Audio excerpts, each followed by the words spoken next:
Yeah, love, I really think the streets for me. All these hoes want get with me. One come around, feel my energy. I be with them rich shooters. You get stepped on in Louis V. This bitch think that she using me. Whole time, little bitch, you losing me. My life is a movie, no really. What's good, y'all? Buck Wolf coming through on a quick drop. So first of all, let me say this. I was listening to some video. I don't know when. I think BFTB done this video a few days ago, where he was mentioning something about T.O. wasn't ranked number 1 at 140 when Devin fought Regis Prograis.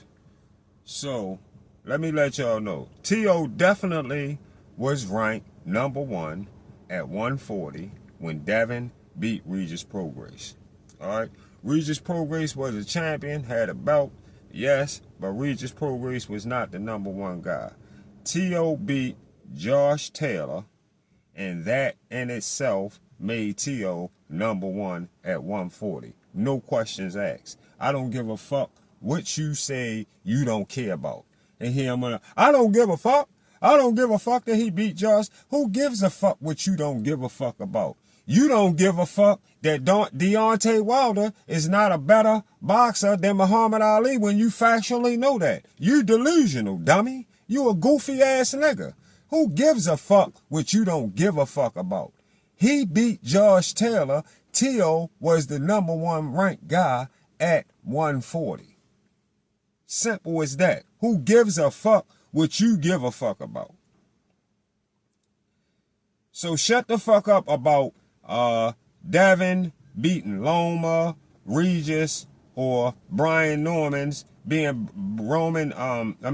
Loma, Regis, or Brian Norman's biggest fights. And the bottom line is Brian Norman beating Devin the fuck up anyway come November. Bottom line.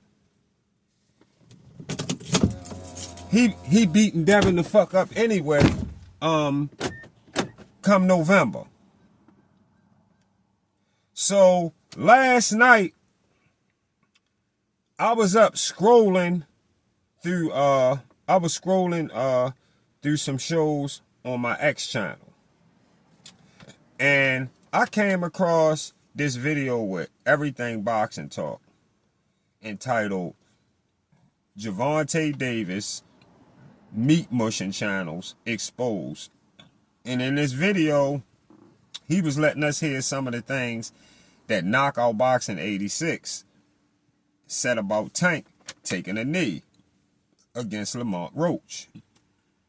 Now here we go with another case of delusion where we got a YouTube guy who all of a sudden has the referee rules because YouTube allowed Knockout Boxing 86 to be a boxing talk channel. And because of that, nobody but Knockout Boxing 86 himself, according to himself, knows what the rules are when a fighter takes a knee during active movement under the 3 minutes they have per round. Knockout 86. Before you came to YouTube, you knew that when you take a knee during a round of a fight, during any round of a fight, you know the referee will count that as a knockdown, whether you get touched or not. That's just the rule. That's just the rules in the sport of boxing. That's one of the rules in the sport of boxing with the referee. You know that, Knockout. You know this. It don't matter who do it, whether it was Tank Davis to fucking Canelo Alvarez. It don't matter who it was. If you take a knee, it's considered a knockdown, and that's why the ref started counting like he did right in all of our eyesights. We all seen him take the knee. And then To make it even better, EBT had the clip. Everything Boxing Talk go subscribe to Everything Boxing Talk if you haven't subscribed over there. Everything Boxing Talk had the clip, clear as day, to show that Roach did hit Tank right before he took the knee. Go over there and look on Everything Boxing Talk channel. Go to the show that I'm talking about that I just told y'all and look at what I just seen. Why the refs didn't continue the count, I don't know. But I do know that that ref didn't do his job correctly, and it's possible, it possibly cost Lamont Roach a big win for his resume.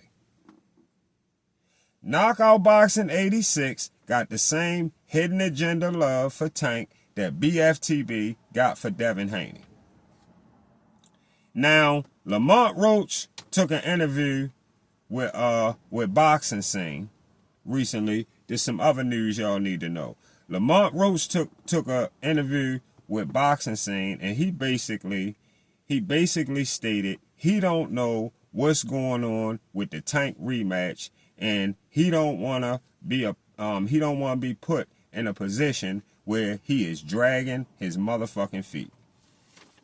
And that's some good shit to say, Lamont. I like to hear that from a fighter. Good shit to say. Something that the PBC is known for doing to fighters' careers. Look at Jamal Charlo at 160. And of course, Gary Russell Jr. was another great example. Now Lamont. The guy asks you, will you go defend your title? The guy that was interviewing you, the guy that gave you the interview, Lamont, he asks you, will you go defend your title at 130, or what's going on where you are originally from? That's what he was asking you. Because you originally from the 130-pound division, Lamont Roach. You say if you can't get the Tank rematch, you wouldn't mind locking in with Shakur. My thing is, O'Shaquie Foster is at 130, and you haven't done anything that tells me you could beat O'Shaquie Foster at 130.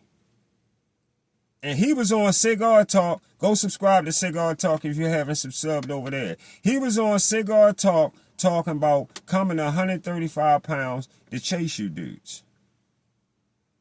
I don't want to believe you don't want to fight O'Shaquie Foster or your Mando at 130, but or even Raymond Ford. But if you're not going to fight Gary Russell Jr., who would be an excellent hometown opponent right now, or you can't get the Shakur fight right now, you need to go back to 130. You need to be staying busy right now.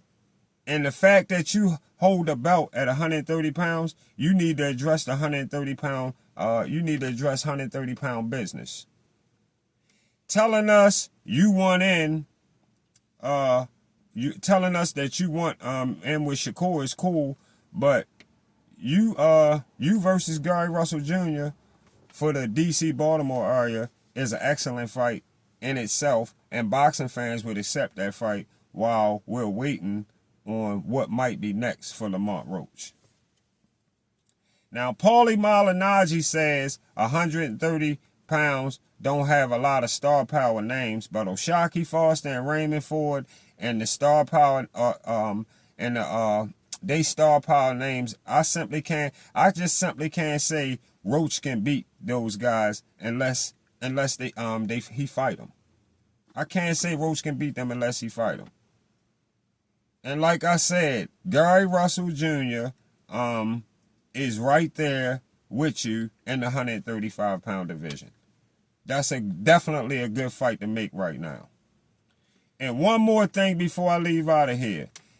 Boots is not a bigger name than no motherfucking BFTB.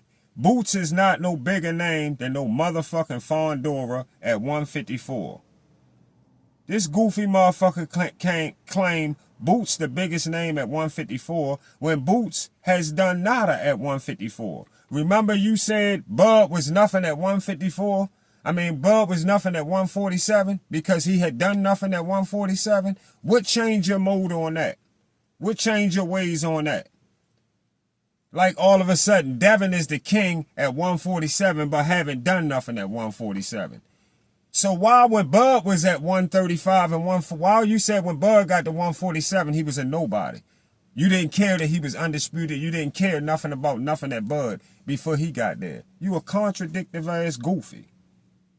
And Boots' name will never be as big as no motherfucking Jamal Charlo. I mean, as big as no Jamal Charlo at 154 because Boots will never be undisputed at 154. Goofy. You be saying some crazy shit. Let Boots get some work done before you start talking about Boots King at 154. See y'all on the Get Back.